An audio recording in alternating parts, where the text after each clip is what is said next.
everyone, we're down here at Project Mississauga here for the second pour. This is going to be day 2 of the concrete pour that we have. We have the line pump set up behind me. We're just waiting on the concrete truck. It's running a little bit late this morning, and then we're going to be wrapped up with the concrete for this project. The guys will come back tomorrow to actually power wash the concrete because they're doing an exposed aggregate driveway, which I'll show you some video and footage of that tomorrow once we get to it. But in the meantime, let's spin this around and show you what we have.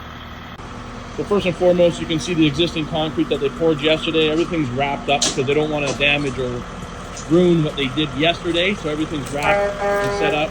They have the thermal blankets on overnight. We've taken all that off. They're warming up the line pump right now. So as you can see, it'll pump the concrete in, making it much easier. Pumping all the concrete. Actually, right now, as we speak, it's coming. The cement truck's coming in as we speak. Over here we have the stairs. We've already stripped the forms, so we have the floating stairs. Once we pull off the bottoms, you'll see it'll have the reveal, and then there'll be a light that's going to be installed on the underside, giving you the illusion of the floating concrete stairs. Limestone finish, looking really nice. Actually, before I go, I just wanted to show you guys the setup that they have here right now. As you can see, I'm going to spin this around. You can see behind me here, so there's the cement truck.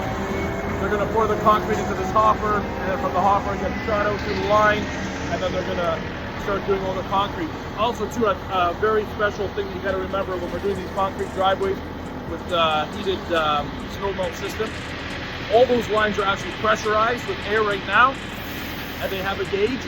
So as we're pouring, we're going to be consistently checking that gauge because you want to make sure that there's no breaks in the line as you're pouring. So as they're pouring, if there was ever to be a break, you would not only hear it, but you would also see it in the gauge. The gauge would drop so we know to stop the pour right away and know where we have to do the repair. That's the other thing when we're doing the snow melt system. And for anyone out there, when you're getting into that, always make sure they have the pressurized lines and you have a gauge on site so you can monitor all that to make sure there's no breaks in the line so you don't want to break up concrete later on. So that's a quick update here on this project that's going on right now. Like I said, concrete truck's pulling up behind me. You guys are getting ready to pour. We'll smash this out probably about an hour, and then they just have to let it set, do all the final finishing, and then come back tomorrow and do the power washing. You don't want to miss out. I'll show you guys some updates on that. This is Jeremy from Lancon Luxury Landscapes and Pools, bringing you the Lancon experience.